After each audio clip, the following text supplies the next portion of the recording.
Hello friends, in this session we will see the J-curve effect and the impact of Marshall-Lerner condition on the trade balances. So let us start. We first see how the J-curve effect plays. So let's first draw the J-curve.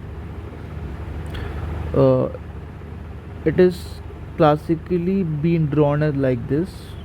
Firstly it goes down, then it improves, then it goes to like this, and this is the time axis, and this is your trade balance, that is export minus import. So all points above this explain that exports are higher than imports, and below this exports are lower than imports. Suppose a country was having a trade deficit where x minus m was negative initially. So let's assume that t is equal to t naught. The country A, let us assume that country A exists, and country A decides to devalue the currency. So when a country tries to devalue a currency, what it will cause, it will make the exchange rate in nominal terms larger. That is, suppose firstly let's say the rupee dollar ratio was, let's say, you can assume anything, that is, let's say 60 rupees per dollar, and after devaluation it went to 80 rupees per dollar. So this is a devaluation, and in the nominal terms the value has increased. So let us assume at point t is equal to t naught, our trade balance was negative. When the country tried to devalue, what it will happen, as the currency will get devalued, it naturally has to improve the exports and decrease the imports, and it has to do with the improvement in the trade balance. But it was seen that it doesn't happen naturally. It is because firstly we have to look from the Marshall-Lerner condition. So let's go into Marshall-Lerner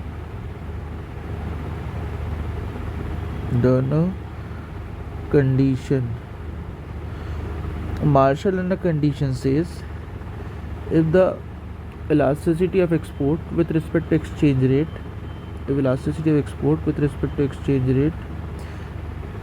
modulus of that, and elasticity of import with respect to exchange rate, and if the sum of these two is greater than 1, then any devaluation will improve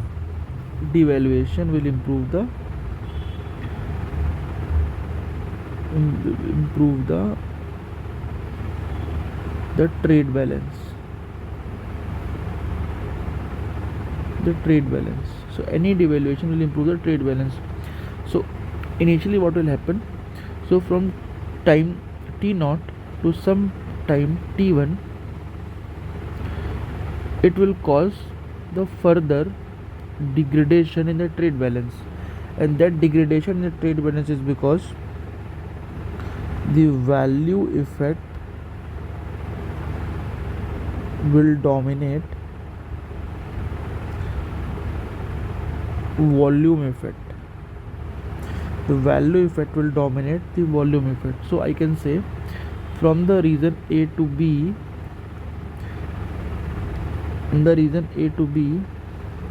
value effect has dominated the volume effect. Okay, but after a point, when it has reached a point B, then volume effect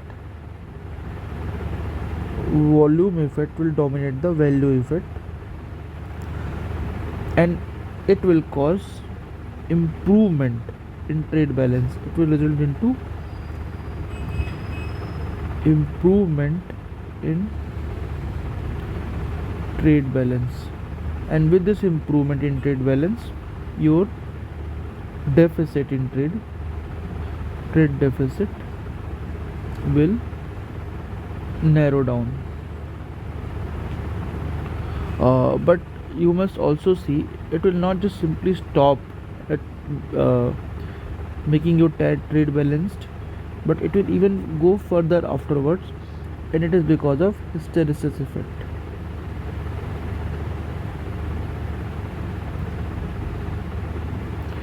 So what we have learned overall, a country A which tries to devalue, who is facing the problem of the trade deficit, will initially see the further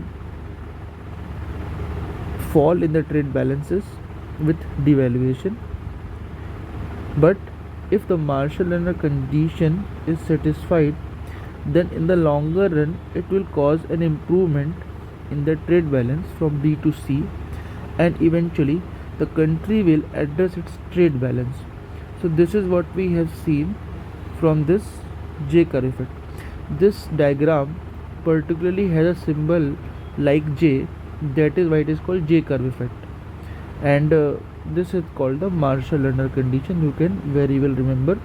You must also see, if it is not greater than 1, let me write here, if elasticity of exports with respect to exchange rate modulus elasticity of import with respect to exchange rate modulus is less than 1, then what will happen, you can also visualize by yourself. So let's say if you are here, then you will not improve, actually you will further go down. So trade balance will continuously worsen if your Marshall-Lerner condition is not satisfied, that is, it is lesser than 1. Then with time, here I am writing the trade balance, and this is the origin. So this was export minus import, and it is greater than 0 because they are the positive points, and export minus import lesser than 0 because they are the negative points.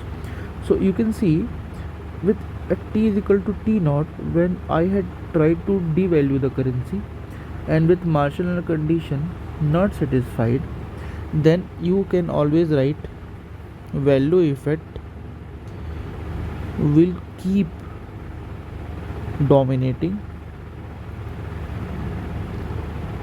the volume effect. Value effect will keep dominating the volume effect, and you will see trade balance to DETE deteriorate further. Okay, so you can very well see from the diagram that trade balance is deteriorating with time, and in this case the country will not gain.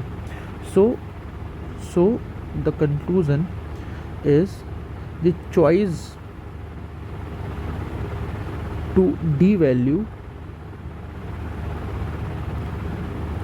depends upon the Marshall-Lerner condition, that is sum of the elasticity of exports and elasticity of import with respect to exchange rate, whether it is greater than 1 or less than 1, because that will create your trade balances improvement or worsening over the long period of time. I think you would have got some insights. If you have liked this video, you can subscribe to this channel. Thank you.